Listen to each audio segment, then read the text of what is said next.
벌써 2월 달이 지나가는 마지막 주일입니다. 새롭게 맞이하는 3월 달도 믿음 안에 맞이해서 좋은 역사들을 이루어 가시기를 바랍니다. 맹수 중에서도 가장 포악한 맹수는 표범이라 그래요.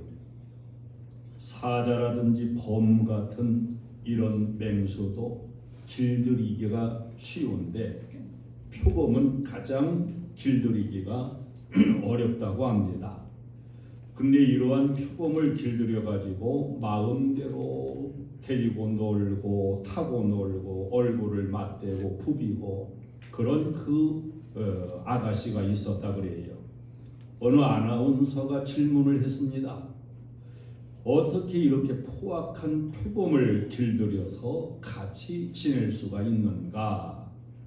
그 대답의 한마디로 대답은 그 비결은 웃음입니다. 이렇게 대답을 했다는 거예요. 맹수일지라도 내가 웃고 그 웃음이 맹수에게 전달될 수 있다면은 이렇게 아름다운 관계를 맺을 수 있다는 것이었습니다. 웃음. 오늘 주제가 웃음이에요. 웃게 하시는 하나님.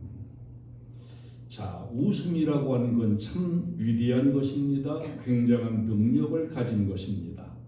만국의 공통 언어가 뭐냐고 한다면 바로 웃음이라고 하는 겁니다. 외국에 가가지고 말이 통하지는 않아도 웃음이라고 하는 이 미소는 다 통하는 그러한 공통된 언어입니다. 이 세상에서 가장 아름다운 것이 무엇일까? 그건 꽃도 아니고 다른 것이 아니고 웃는 얼굴을 가진 사람이라고 말합니다. 깨끗한 웃음, 이렇게 웃는 미소 띤 얼굴처럼 아름다운 것은 없다는 거지요.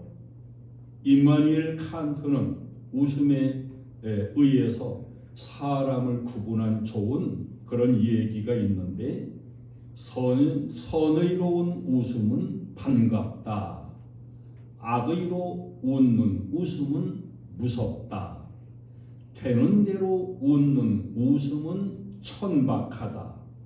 전혀 웃지 않는 사람은 어렵고 까다롭다. 이렇게 정의를 내렸습니다.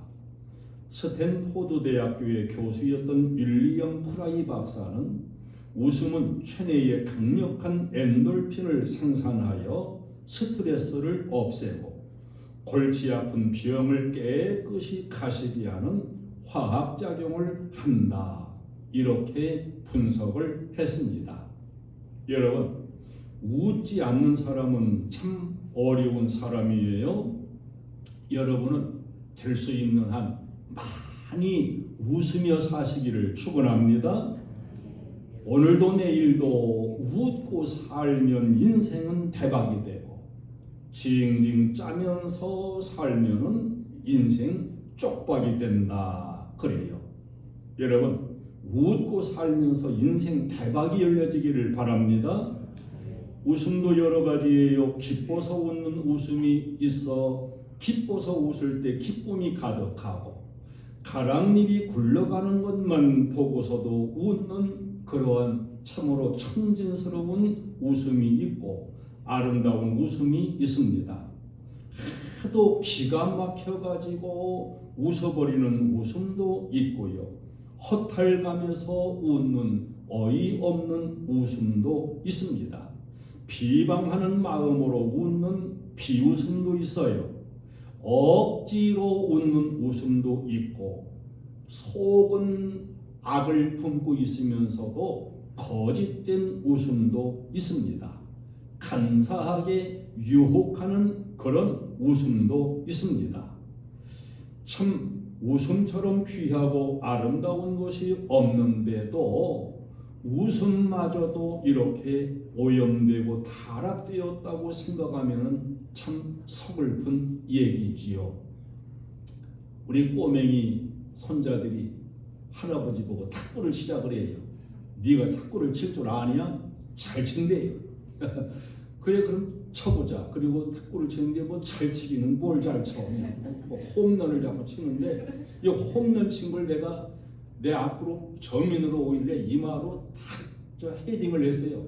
딱 소리 나면서 나갔는데 아이고 이놈들이 아주 대굴대굴 굴면서 재밌다고 웃는데 그 모습을 보니까 참 재미는 있어요. 그냥 막 엎어져서 웃고 누워서 웃고 그냥 막 웃어요. 그건 참 아무런 속에 거리낌이 없는 그런 웃음이지요. 하나님께서 아브라함을 부르시고서 아브라함에게 큰 축복을 주셨는데 여러분 아브라함의 후손으로 우리도 부름 받았습니다. 여러분을 부르시고서도 하나님은 풍성한 축복을 예비하고 약속하셨음을 믿으시기를 바랍니다.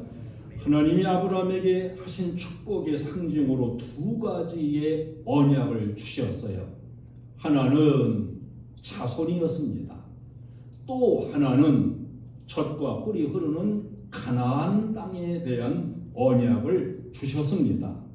그런데 하나님이 축복을 약속하셨고 그 축복을 주시는 건 틀림이 없는데 이제 문제는 뭐냐? 타이밍이 언제 주시느냐? 자, 주심하고 하셨으면 하나님은 신실하셔서 분명히 자손도 주시고 땅도 주실 것입니다. 그런데 그 언약을 받아서 갖게 되는 시기, 타이밍은 달랐다 하는 겁니다. 아들을 주신다 그러면 우리 사람의 생각으로 한다면 한 1년 후나 2년 후에는 아들을 주셔야 되는 거잖아요. 근데 아들을 주겠다 약속을 해놓고 실제 아들을 주신 것은 25년이 지난 후에 아들을 주셨습니다. 약속이 분명히 있지만 아브라함은 그만 지쳐버렸어요.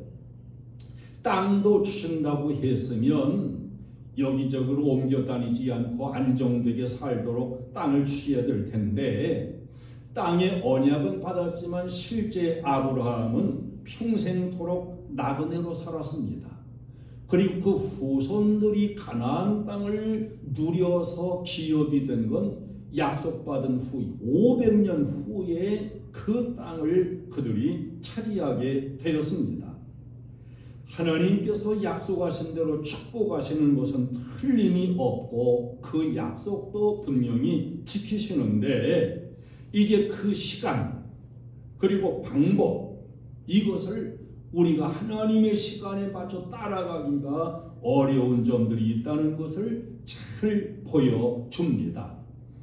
자, 하나님이 천사를 보내서 내년 이때에 아들을 주마. 이 믿기 어려운 약속이었어요. 이때에 아브라함도 속으로 그랬을 것이고 사라도 속으로 웃었다 그랬습니다. 25년 전부터 주셨지만 아직 이루어지지 아니한 그 약속 지금 와가지고 또 아들을 주신다고는 하는데 25년 동안 묵묵부답이었던 그 응답이 어찌 믿을 수가 있을까? 우리가 불조심해야 된다. 불은 무서운 것이다. 이런 이야기를 많이 들어요. 그런데 결정적인 순간들에 우리는 불조심을 사실은 못합니다. 불이 안 나서 다행이지 불조심을 못해요. 왜 그러냐? 많이 들어왔기 때문에 많이 들어서 면역이 된 거예요. 여기서 인생은 실수하게 되는 겁니다. 하나님 말씀과 언약도 마찬가지입니다. 들었어요. 알고 있습니다. 많이 듣다 보니까 면역이 생겨요. 하나님의 말씀을 오늘 말씀으로 듣는 게 중요한데 그 타이밍이 언제든지 문제가 있다고 하는 겁니다. 자, 사라가 자기 자신의 약점을 잘 알아요. 12절에서 그래서 내게 무슨 즐거움이 있으리요? 남편 아브라함이 100세요. 사라 자신은 90세요. 벌써 생리가 끊겼으니까 이제 와서 무슨 아들을 낳고 즐거움이 있으리요. 시브리서 11장 12절에서는 죽은 자와 같은 몸이었다고 이렇게 증거해 줍니다. 내년 이때에 아들을 주마. 아이고, 주실 예는 진작 주시지. 이젠 다 끝났습니다. 참 하나님도 웃기시네요. 이게 사라의 마음이에요. 아브라함과 사라가 하나님의 약속을 못 믿은 것은 아니에요. 하나님의 축복도 권능도 믿긴 믿는데 그 현실성, 오늘 현재 속에서 이루어질 현실성에 대해서는 믿을 수가 없었던 것을 잘 보여줍니다. 그런데 믿음 안에서는 이것을 믿어야 되는 거예요. 지금까지 안 되었어도 주신다 그러면 주실 줄로 믿고, 다 끝난 것 같다 할지라도 하나님의 약속과 축복의 현실성, 지금 이루어 주실 수 있다, 이 현실성을 믿어야 했던 것이지요. 근데 아브라함도 사실은 인간이기 때문에 25년이라는 시간 동안 현실성을 다 믿지 못하고 편법을 썼잖아요. 이것이 나약한 인간의 모습이고, 또한 아브라함의 잘못과 실수도 거기에 있다는 걸 알 수가 있지요. 17장 18절에 보면 이스마엘이나 하나님 앞에 살기를 원하나이다 그랬어요. 아주 인간적인 고백이지요. 또다시 새로운 언약이든 뭐든 자식을 또 줄 것은 저는 생각도 못하고요. 그저 이스마엘이나 하나님 앞에서 살아남기를 원합니다. 부부가 합의해서 소실 하가를 첩으로 얻어서 편법으로 얻은 자식이 이스마엘이에요. 그렇게 얻은 이 이스마엘이나 하나님이 지켜주시고 살아남게 하시기를 원한다는 거예요.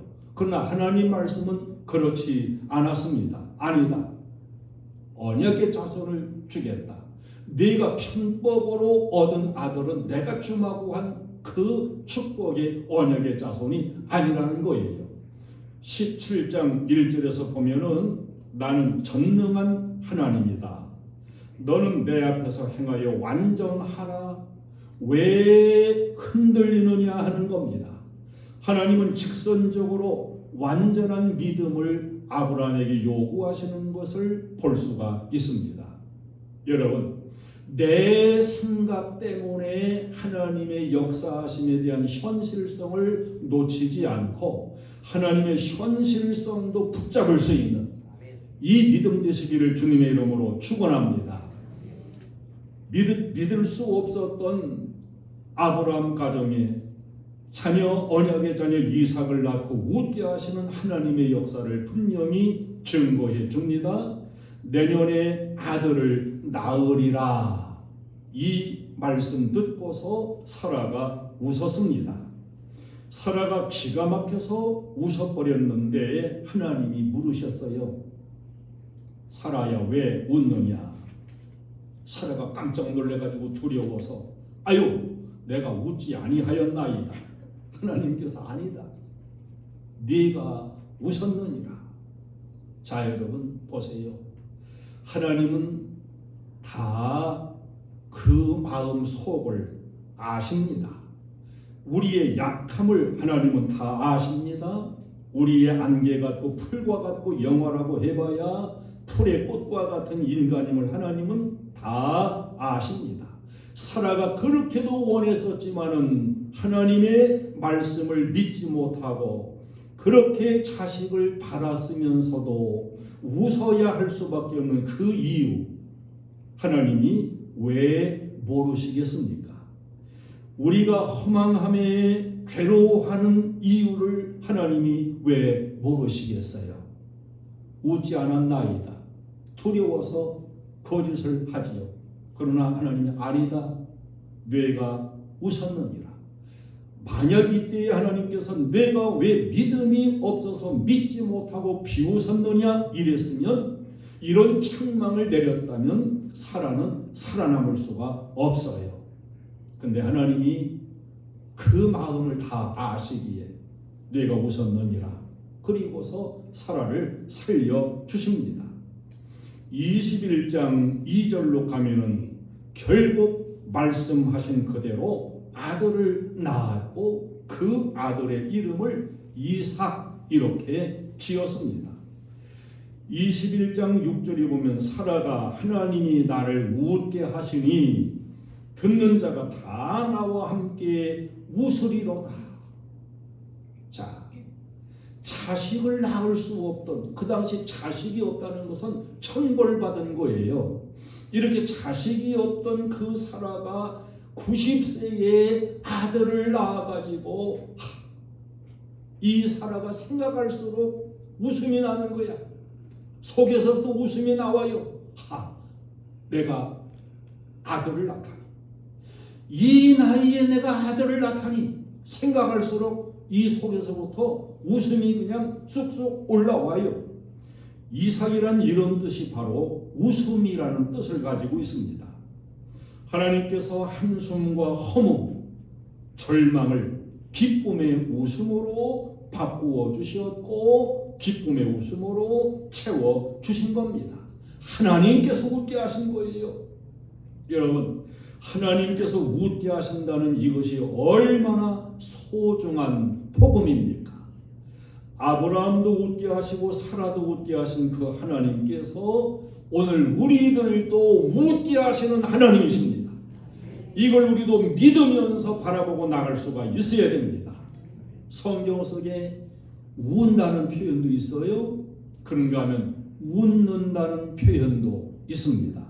하나님이 웃으신다는 것도 있고요, 하나님이 웃으시는 가운데는 비웃으신다는 표현도 있습니다. 잠언 1장 26절에 보면 불신자가 재앙 만났을 때, 너희가 재앙을 만날 때에 내가 웃을 것이며 너희에게 두려움이 임할 때에 내가 비웃으리라. 하나님의 자녀가 만약에 재앙 만나고 어려움 당하면 하나님이 마음 아파하시고 해결해 주시죠. 근데 악하게 살다가 재앙을 만나는 사람이 있으면은 하나님이 비웃으신다는 거예요. 옳지, 잘 됐구나, 어떻게 되는가 한번 보자. 우리가 이 코로나19라고 하는 참 괴상한 전염병 시대도 겪었잖아요. 코로나19 때문에 어려운 문제들도 분명히 있었지만은 좋은 역사들도 있었음을 우리는 부정할 수가 없습니다.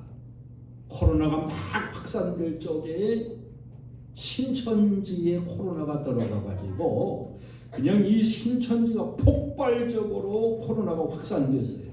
하나님께서 감추어져 꼭꼭 쌓여있듯이 감추어져 있는 그 신천지를 갖다가 확 퍼뜨리신 거예요. 감출 수가 없어요.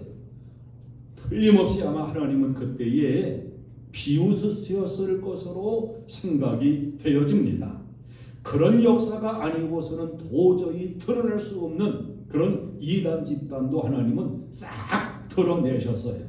파헤치셨습니다. 시편 2편 4절에 보면 불신자가 헛된 계획을 세우고 음모를 꾸밀 때에 하늘에 계신 이가 웃으심이요 주께서 그들을 비웃으시리로다.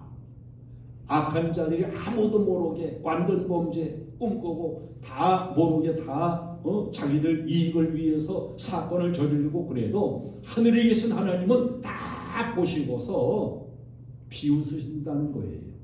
비웃으시리로다. 잠언 3장 34절을 보면 거만을 떠는 자, 하나님 의지하지 않는 자, 이런 사람 비웃으시며 겸손한 자에게 은혜를 베푸신다고 말씀하고 있습니다. 인간적이며 세상적인 기쁨의 웃음은 길지 못해요. 잠언 14장 13절에 웃을 때에도 마음에 슬픔이 있고 즐거움의 끝에도 근심이 있느니라. 세상적으로 웃는 웃음은 영원하지 못하다는 사실이지요. 부귀와 세속적인 기쁨으로 웃는 자는 곧 애통하며 울게 된다고 말씀합니다. 누가복음 6장 25절에 화 있을진저 너희 지금 배부른 자여 너희는 줄이리로다. 화 있을진저 너희 지금 웃는 자여 너희는 애통하며 울리로다. 그러니까 하나님께서 웃게 하시는 하나님이 주시는 웃음이 아니면은 이 웃음은 참된 웃음도 아니고 온전하지 못하다는 걸 성경은 증거해 줍니다. 오늘 지금 웃었지만 조금 후에 또 가슴치고 울 수밖에 없는 일이 생기는 것도 이 세상 사회예요. 하나님은 성도된 우리를 웃게 하십니다. 순전한 사람 버리지 않으시고 입에 웃음을 채워주십니다. 우리는 마음과 믿음이 순수해져야 돼요. 욥기 8장 20절로 21절에 하나님은 순전한 사람을 버리지 아니하시고 순전한 사람 그 웃음을 내 입에 즐거운 소리를 내 입술에 채우시리니 그랬어요. 정직하게 살아도 울 때가 있습니다. 정직한 믿음을 가지고 순전한 믿음을 가지고 살아도 가슴 칠 때도 있습니다. 그러나 하나님께서 결국은 입에 웃음이 나오게 해주고 즐거운 소리도 입술에 채워주시고 이런 은총을 주신다는 거예요. 할렐루야. 포로된 절망과 희망을 말할 수 없는 여건에서도 하나님은 웃게 하시는 분임을 증거해 줍니다. 시편 126편 2절에 그때에 우리 입에는 웃음이 가득하고 우리 혀에는 찬양이 찼었도다. 그때에 여호와께서 그들을 위하여 큰 일을 행하셨다 하였도다.